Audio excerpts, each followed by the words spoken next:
Man as a microcosm of the Aeons, the Valentinian view. In Valentinian Gnosticism, humanity is viewed as a microcosm, a miniature representation of the universe, containing within itself the structure of the divine. The concept that man embodies the cosmic order is central to Gnostic thought, where the divine is reflected not only in the universe, but also in the individual human being. The Valentinian cosmology teaches that the Ogdoad, an invisible group of 8 Aeons, resides within the human body, symbolizing the hidden spiritual forces that sustain and shape creation. These Aeons reflect the deepest and most ineffable aspects of the divine, suggesting that humanity is capable of experiencing the same divine qualities and structures that govern the cosmos. The Ogdoad, a mysterious and unspeakable divine power, is believed to be hidden within the human body, particularly in the internal organs. It is considered the unseen force that maintains creation, embodying the ultimate divine principles. Man, created in the image of the divine, reflects these spiritual qualities. This is echoed in the Valentinian belief that humanity is a reflection of the Triacontad, the 30 Aeons of the Pleroma, the fullness of the divine realm. The divine emanations of the Pleroma are mirrored in the human body's faculties. For example, the 4 faculties of sight, hearing, smell, and taste are understood to correspond to the Tetrad, one of the divine emanations. Similarly, the 10 fingers of the human body represent the Decad, and the 12 primary body parts reflect the Duodecad. The Valentinian Gnostics held that the human being not only mirrors the Aeons, but also contains them within.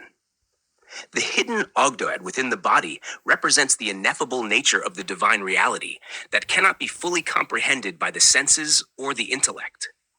This secret aspect of the divine can be accessed through inner spiritual awakening, or gnosis, a state of higher knowledge and union with the divine that allows one to experience the Pleroma. In the letter of Peter to Philip from the Nag Hammadi scriptures, this concept is further elaborated.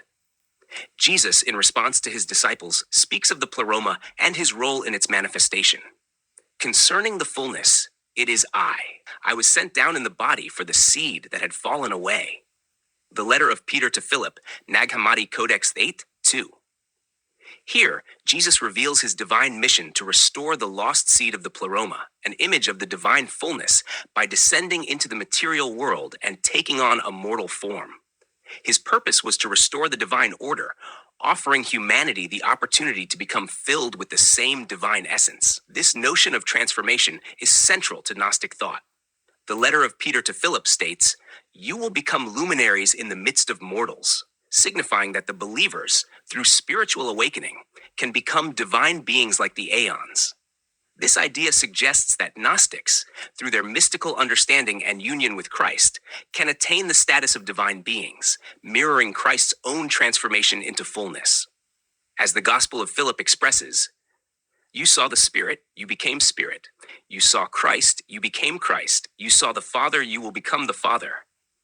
Gospel of Philip, 2 61, 29-32. For the Gnostics, the Pleroma is not a distant, inaccessible realm, but a state of being that can be realized in this life through spiritual knowledge and experience. The Gospel of Philip further elaborates this concept, stating, "That which is within them all is the fullness. Beyond it, there is nothing else within it. This is that of which they say, that which is above them." This fullness is not a spatial place above the physical heavens, but an internal, spiritual state that can be experienced through the realization of gnosis.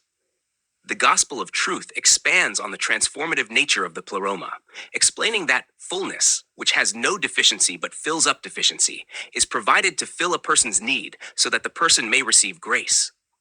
While deficient, the person had no grace, and because of this, a diminishing took place where there was no grace.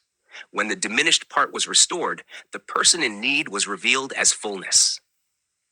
In this context, the Gnostic transformation involves the restoration of grace and divine knowledge, which fills the individual, making them whole and complete.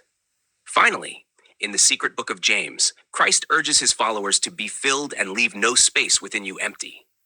This command reflects the Gnostic belief that the human being, by receiving divine knowledge, can achieve fullness and become one with the divine. The prayer of the Apostle Paul in the Prayer of the Apostle Paul resonates with this idea as he addresses Christ. "You are my fullness. recognizing Christ as the source of spiritual completeness. Thus, for the Gnostics, the universe and the human body are deeply interconnected with the divine order reflected within the individual.